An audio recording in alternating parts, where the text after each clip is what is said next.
Hello everyone, NDA short trick series में आपका स्वागत है। ये हमारे क्वाड्रेटिक इक्वेशन शॉर्ट ट्रिक का पार्ट 1 है। इसमें पहली ट्रिक देखते हैं क्या है। If the root of the equation ax square plus B X plus C equal 0 are real and equal, यानी कि ये हमारे पास एक इक्वेशन गिवन है। इसके जो रूट्स हैं ना, वो कैसे हैं, रियल हैं एंड इक्वल है। ठीक है। अब उसमें बोल रखा है उन्होंने a प्लस बी प्लस सी, यानी कि जो उसके कोफिशिएंट्स है उनका जो सम है वो कितना है, 0 है। देन फिर जो हमारे पास रिजल्ट निकल के आता है वो आता है a बराबर c, यानी कि अगर हमारे पास कोई क्वाड्रेटिक इक्वेशन है, उसके रूट्स रियल एंड इक्वल हैं और उसके कोफिशिएंट्स का सम कितना है, 0 है, देन a किसके बराबर हो जाएगा बेटा, c के बराबर हो जाएगा। a किसके बराबर हो जाएगा, c के बराबर हो जाएगा। ये हमारी शॉर्ट ट्रिक नंबर 1। आइए क्वेश्चन देखते हैं इस पर related. If the root of the equation a minus B X square plus C minus A X और b माइनस सी बराबर 0, ये हमारे पास एक इक्वेशन गिवन है। ठीक है। अब उसमें वो बोल रहे हैं आर इक्वल, यानी कि इसके रूट्स हैं कैसे हैं, इक्वल हैं, और ए बी सी आर, तो ए बी सी किस में होंगे ये हमें बताना है। ठीक है।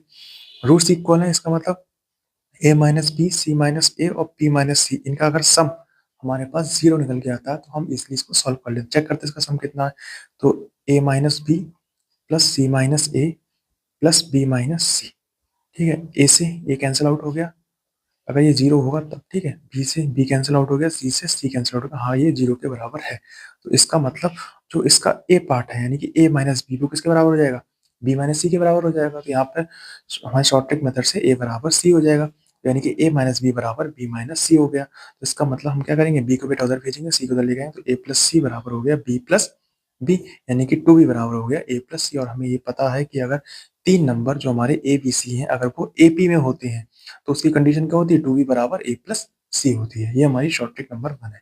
अच्छा, अगर इसी क्वेश्चन को हम अपने प्रॉपर मेथड से करेंगे तो किस हिसाब से होगा, तो कितना टाइम लेगा हमारा मेथड, देखते हैं। जैसे कि उसने बोला है हमारे रूट्स कैसे हैं, इक्वल है, तो इक्वल का मतलब क्या होगा, जैसे कि हमारी इक्वेशन है इसके रूट्स इक्वल है, इसका मतलब उसका डी बराबर 0 होगा। डी क्या होता है, बी स्क्वायर माइनस 4ac, तो जो बी का स्क्वायर होगा ये पूरे का, यानी कि माइनस 4ac के ac करेंगे और बराबर 0, यानी कि ये इसके बराबर होगा। ठीक है।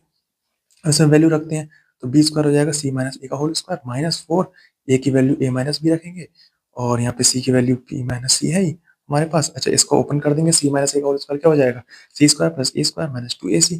यहाँ पर अभी 4 को बाहर रखेंगे, इनको अंदर सॉल्व करेंगे तो ये हो जाएगा A B minus A C minus B square, और ये हो जाएगा माइनस माइनस प्लस, यानी कि बी सी यहाँ हमारे पास निकल के आ गया। 4 के अंदर मल्टीप्लाई कर देंगे हमारे पास कुछ ये आ जाएगा। अच्छा ध्यान देंगे, ये 2ac है, ये हमारे पास प्लस का 4ac है, तो कितना बचेगा हमारे पास, प्लस का 2ac और बाकी सब ऐसे एज हमारे पास आ जाएगा। अब यहाँ पर आप लोग फंस सकते हैं, अगर आप लोगों ने बायनोमियल थ्योरम नहीं पढ़ी है तो आपको यहाँ पे प्रॉब्लम होगी।